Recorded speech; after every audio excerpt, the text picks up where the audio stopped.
है घरमा खाएको भन्दा यो स्वादिलो नि धेरै मिठो नि यस्ता दिनमा डेली 4-5 दाना खाइरहनु भने त निकै फेरिन्छ है फेरिहालिन्छ ताकत आएर अब हाम्रो भिडियो यिनीहरूले हेर्ला नि भरे भने कसले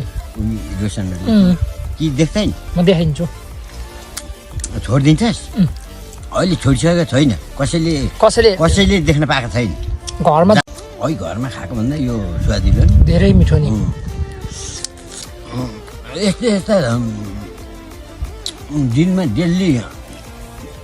4-5 दाना खाइरहनु भने त निकै फेरिन्छ है फेरिहालिन्छ ताकत आएर अब हाम्रो भिडियो यिनीहरूले हेर्ला नि भरे भने कसले रोशनहरूले कि देख्दैन म देखाइदिन्छु छोडिदिन्छस् अहिले छोडिसकेको छैन कसैले